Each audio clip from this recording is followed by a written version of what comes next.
আসসালামু আলাইকুম বন্ধুরা। আজকে কলমি শাক ভাজি করছি। অনেক দিন পর কলমি শাক খাচ্ছি। কবে খেয়েছিলাম মনে নেই। সাধারণত ইদানিং পাট শাক খাওয়া হচ্ছে, পুঁই শাক খাওয়া হচ্ছে, লাল শাক খাওয়া হয়, কিন্তু কলমি শাকটা অনেক দিন পর পেয়েছি। যে আমার পুরান বাসায় থাকতে কলমি শাকটা খেতাম, সচরাচর খাওয়া হতো, কিন্তু এখানে খাওয়া হয়নি। এই প্রথম বাসার সামনে দিয়ে কলমি শাক যাচ্ছিল, তা আমি কলমি শাক আলাকে ডেকে পরে কলমি শাক রাখলাম।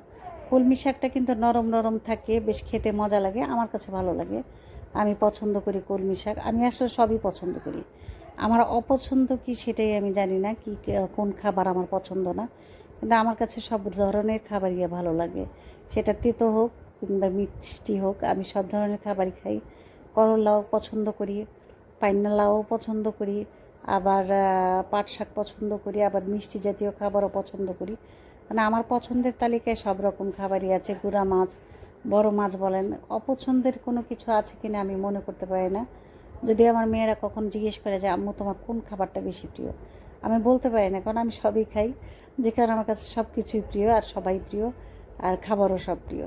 তো এখানে আমি বেশি করে পেঁয়াজ রসুন দিয়ে বাগার দিচ্ছি। আগে পেঁয়াজ রসুন দিয়ে সিদ্ধ করে নিয়েছিলাম শাকটা, তারপর একটু শুকনা মরিচ দিয়ে, যেহেতু আমরা ঝাল কম খাই তাই কম ঝাল দেওয়ারই চেষ্টা করি। সেখানে শুকনা মরিচটা আগে ভেজে রসুনটা ভেজেছি। রসুনটা যখন স্মেল গন্ধ আসছিল, মানে একটা ঘ্রাণ ছোটে রসুনের, বাদামি হতে হতে তখন পেঁয়াজটা দিয়ে দিই। পেঁয়াজটা ভাজা হয়ে গেলে, কালারটা যখন বাদামি হয়ে আসবে, তখন চেষ্টা করব এটার ভিতর শাকটা দিয়ে দেওয়ার জন্য। তো এভাবে হচ্ছে আমি শাক ভাজি করি। আপনারা কীভাবে ভাজি করেন জানাবেন। কার কার শাক, এক একজনের শাক ভাজি এক এক রকম। কেউ একবারে বাগার দিয়ে চড়িয়ে দেয়, আবার কেউ সিদ্ধ করে তারপর বাগার দেয়। আমার সাধারণত সিদ্ধ করে বাগার দেওয়াটাই বেশি পছন্দ হয়, তাই আমি সিদ্ধ করেই বাগার দিই বেশিরভাগ সময়।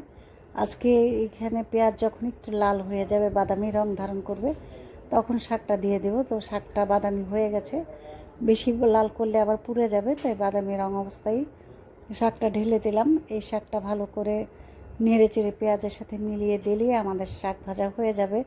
তো এইভাবে কে কে শাক খান, কে কে পছন্দ করেন এইভাবে শাক বাগার দিয়ে খাওয়া, জানাবেন। আর আপনারা কি শাক একেবারে বাগার দিয়ে চড়ান, নাকি সিদ্ধ করে তারপর বাগার দেন, সেটা জানাবেন।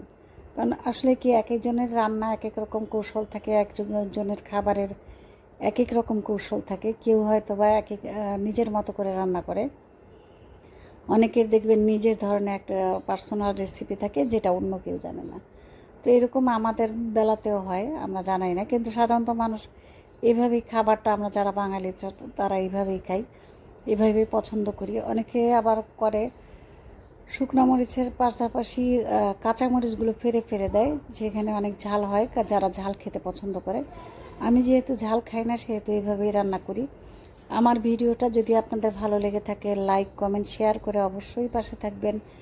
ইনশাল্লাহ আমিও আপনাদের পাশে আছি। লাইক কমেন্ট শেয়ার করে আমিও আপনাদের পাশে থাকবো। ভালো থাকবেন সবাই। খোদা হাফেজ।